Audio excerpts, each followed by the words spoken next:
ci doxalin wala ci taxawaay bi nga xam ni président conseil constitutionnel def na ko fi. bala may àddu ci question bi jaadu na ñu xamal askan bi d'abord ki fi jóge mooy kan. exactement Mamadou Badio Camara. après ñu xool ay jaar-jaaram li nga xam ne nii jaar na def na ko ci justice bi ba tey yàlla moom ko ci ëttu kaayu àtte bu mag boobu ñuy wax conseil constitutionnel. donc Mamadou Badio Camara dañ ne 1952 la juddu fii ci Ndakaaru. donc 75 la am baccalauréat lycée Lamine Gueye. donc daal di dem université Anta Diop de Dakar. bon 77 mu def concours ENAM bi léegi école nationale d'administration et de magistrature. donc après même année bi mu génnee nekk premier substitut procureur de la République fii ci Dakar. am région yu bëri yoo xam def na ko ay Ziguinchor Kaolack fu nekk dem na fa. donc ba ci bitim réew am fa liggéey sa yu ne. te loolu lépp dafa nekkoon au service donc de sa nation au service de son peuple. donc bi yàlla defee en 2021 2022 ñu indi ko conseil constitutionnel ñëpp gis ne décision sage yi nga xam ne jëloon na ko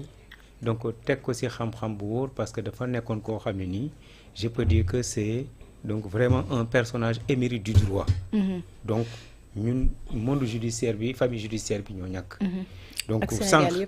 Sénégal bi yëpp ñàkk nañ parce que sànq rappelé nañ jurisprudence yi nga xam ne amoon na fi. parce que nekk na koo xam ne dafa contribuer stabilité donc politique donc Sénégal bi. parce que donc yoon rek la doon wax ci recours yi nga xam ne tegoon na te loolu lañ doon xaar ci conseil constitutionnel. parce que je parle sous le contrôle donc du juriste. donc monsieur Maïga.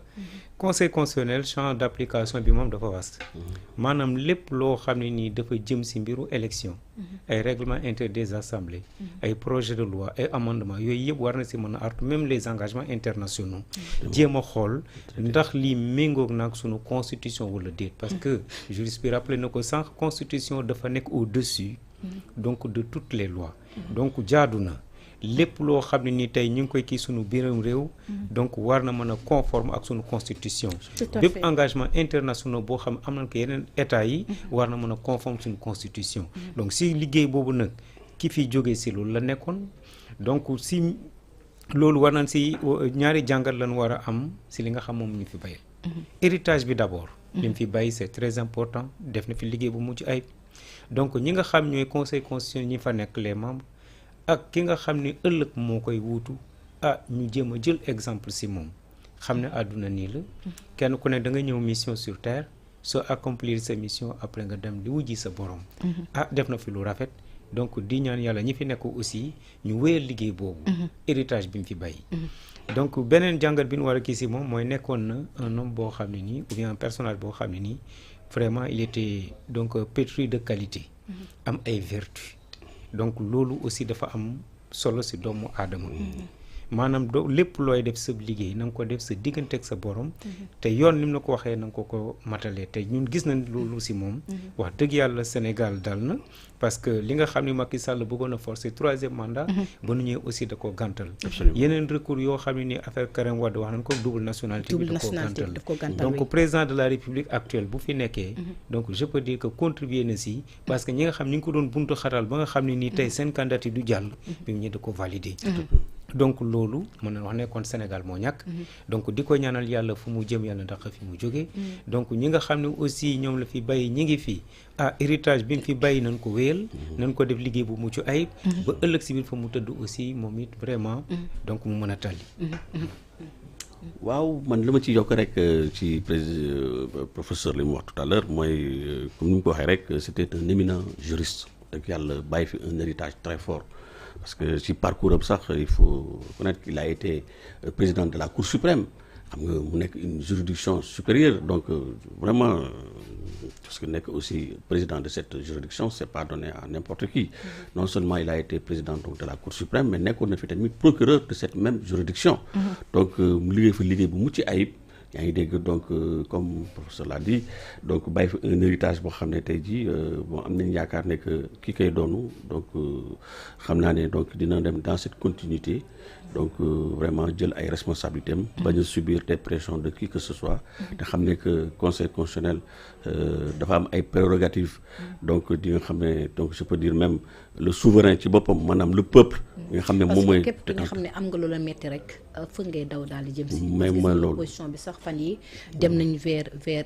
kuréel boobule ngir ñoom tamit di jooytu da nga xam ne ànduñu si donc dafa nekk kuréel ba nga xam ne képp ki nga xam ne ñoo ngi dafay teg aussi war nga mën a remplir li nga xam ne moom moo di sa devoir waaye itam nga bañ a décevoir li nga xam ne moom moo di askan bi. xam nga Binta doguma la xam nga conseil constitutionnel dafa am njëriñ si réew parce que je peux dire que c'est le garant de la stabilité sociale. Tout à fait. parce que bu ñuy wax politique il faut mu am daal. Tout à fait. te loolu conseil constitutionnel nekk na ëttukaay atte boo xam ne ni moom mën a indi stabilité sociale boobu. surtout politique yi parce que léeg-léeg dañuy demee seen xelu bopp. donc jaadu na aussi mu am ay garde-fou yoo xam ne nii. conseil constitutionnel dana si mën a artu ba nga xam ne nii lépp loo xam ne ñu ngi koy teg si langue politique bi mu nekk loo xam ne ni day conforme ak suñu constitution. sànq aussi wax na ko nekk na premier président de la cour suprême mais bu ñuy wax les sages les 7 sages mais ñooñu dañu nekk ci ëttukaayu at yi nga xam ne dafa koy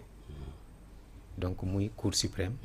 muy conseil d'état yooyu foofu la ne qui sont les premiers présidents ou bien les anciens présidents donc des cours ñooñu lañ fay teg boo xoolee parcours am combien d'années mi ngi nekk au service de la nation 48 ans kon kooku vraiment kenn du natable xam-xamam donc wax dëgg yàlla bàyyi nu fi héritage boo xam ne nii suñ si góorgóorloo yaakaar na réew yu bëri dana leen raw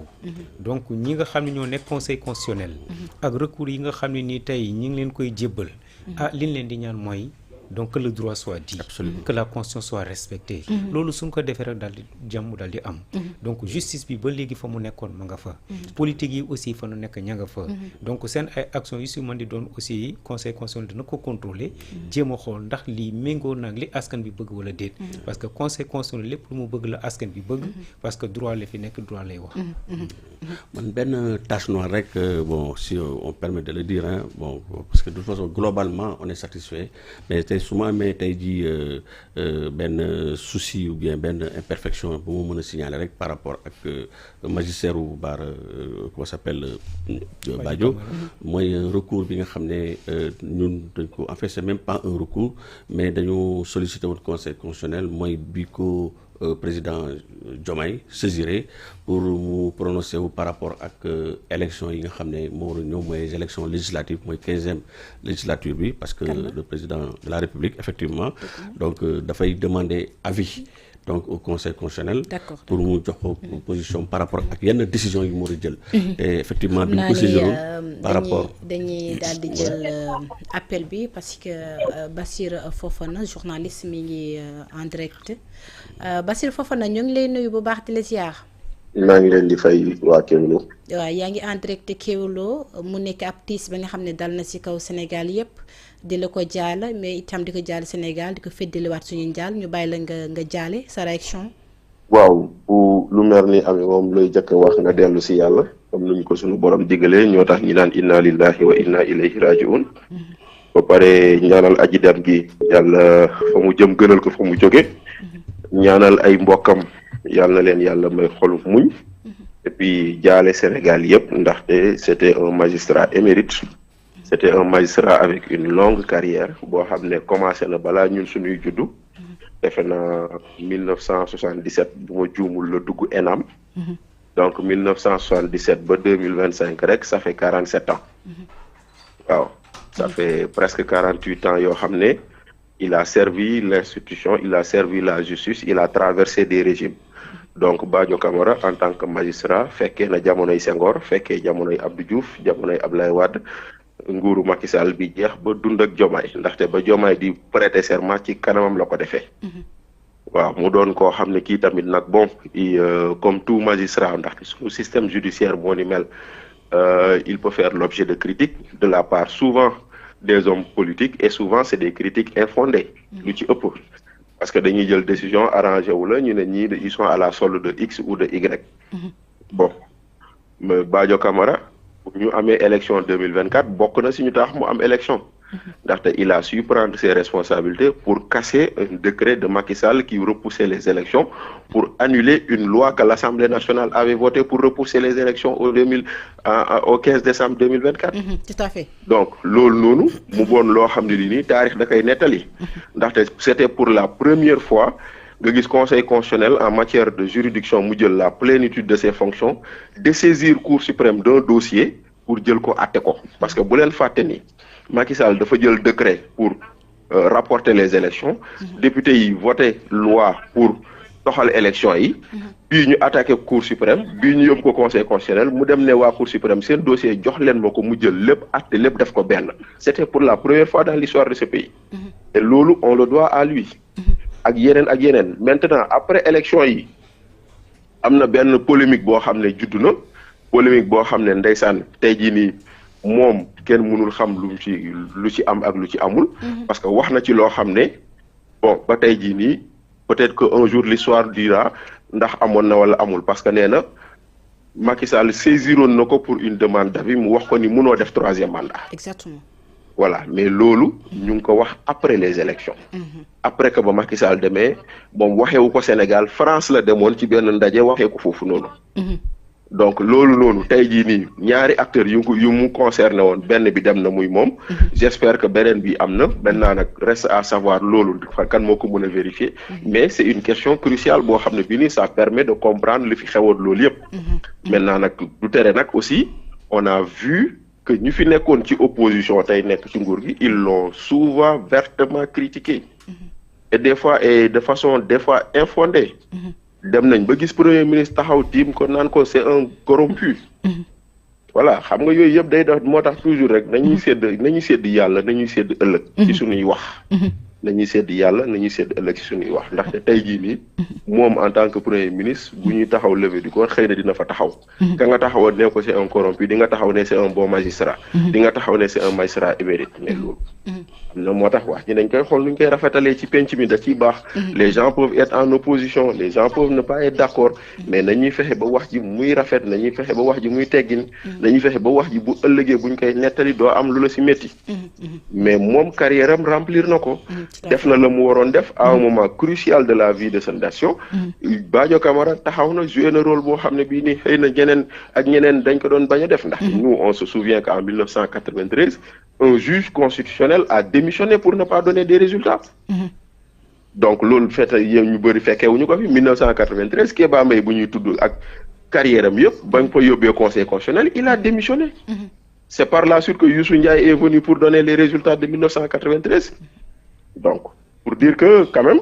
amoon na situation boo xam ne bu doon ñeneen la moom lu mu def du ko def kon nag c'est un magistrat émérite qui est parti yal na ko yàlla yërëm yal na ko yàlla xare àjjana yal na yàlla leeral bàmmeelam ñu ngi fi bàyyi tamit yal na leen yàlla defal jàmm te ñu xam ni institution judiciaire ñàkk na kàngam gu mag koo xam ne kii nii ci wàllu yoon ci wàllu droit ñëpp a ko nawoon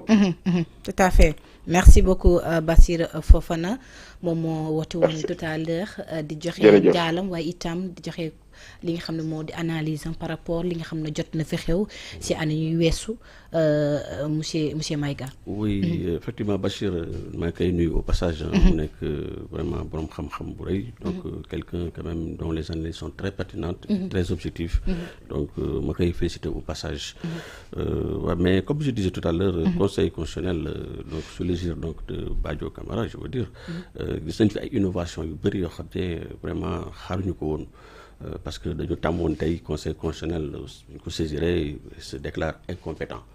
Donc voilà chaque fois même s'il est compétent il se déclare incompétent. Mais vraiment gis nañ ne que sous le magistère de Badio Camara.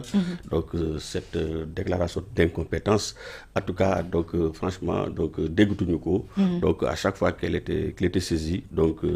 il se déclare compétent. jël des décisions yi nga xam ne dafa conforme au texte conforme à la constitution bon mais comme je le disais la seule tache noire benn point rek laa xam ne tey su ma amee donc ay griefs contre donc le conseil constitutionnel sous le magistère de Badio Camara mooy ñun au niveau de la République des valeurs mooy bi ñu ko saisiré donc par rapport ak bi mu prononcé woo suite à une demande du président de la République bi nga xam ne te loolu yoon moo ko wax donc mu demandé conseil constitutionnel avis pour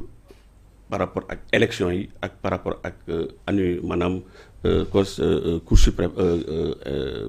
Assemblée nationale bi mu bëggoon dissoudre parce que article 87 si j'ai bonne mémoire dafay may sañ-sañ président de la République mu dissoudre Assemblée nationale donc selon certaines conditions de forme il faut minimum 2 ans et cetera donc bi mu bëggee jël am intention dissoudre Assemblée nationale bi le président nouvellement élu Bassirou Diomaye Faye donc dafa demandé woon avis conseil constitutionnel donc par rapport ak dissolution bi par rapport ak tenue élection parce que bu ñu dissoudre Assemblée nationale donc c'est normal que je pense dans les 90 jours si j'ai bonne mémoire ñu war a organiser tëggaat ay élections donc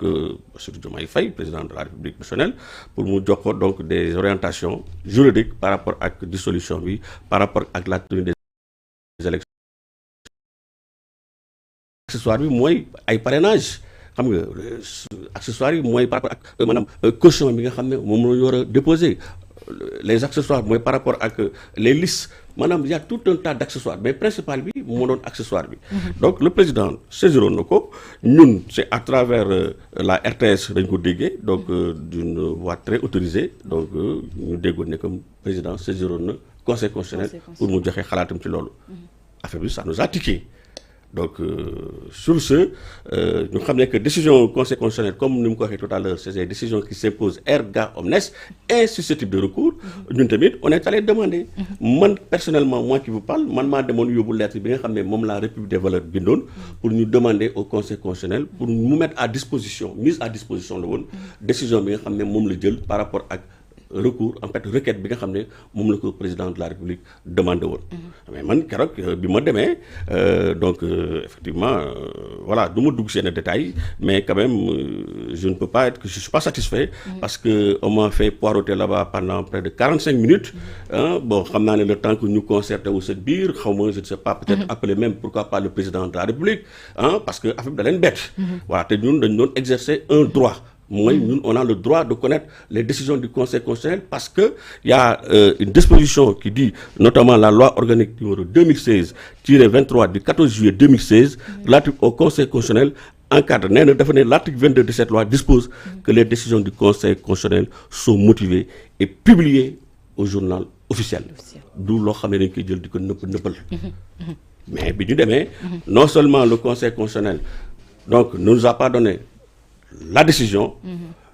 mais man argument bi ñu ma wax foofu dañuy ne parce que président de la République bi mu leen di saisir en fait la lettre de saisine était frappée du sceau de la confidentialité mais fii lan moo fi confidentiel loo xam ne ñun ñëpp nous sommes tous des acteurs politiques ba ñu mën a yemale te comme il y a le principe d'égalité donc je pense que ñun li ñu defoon dañoo exercer woon un recours bi nga xam ne droit mu ñu ko may donc ñu dem mais on n'a pas eu gain de cause malheureusement donc et après décision boobu nekkate président de la République jotoon na ko c'est 62 jours après la ñuy soog a jël mbir mi daal di ko publier mu créé benn inégalité boo xam ne donc ça a impacté négativement ñun en tout cas au niveau donc des élections parce que temps bi ñu amoon pour ñu mën a préparer donc élections yi donc c'était tellement restreint que donc on a fait les choses dans la précipitation donc loolu mu nekk loo xam ne tamit dañ ko déplorer donc mais sinon à part ça donc dans l'ensemble jàpp nañ ne que vraiment donc le conseil constitutionnel un bon conseil constitutionnel avec des 7 sages parce que bu ñu nee sage c'est pas un titre bi ñuy attribué à n'importe qui ils ont joué pleinement le rôle donc de conseil. Merci. Ok. Voilà, Bintou, juste pour rebondir si li sama natango bi wax monsieur Maïga. Donc dafa ne président dafa saisir le conseil constitutionnel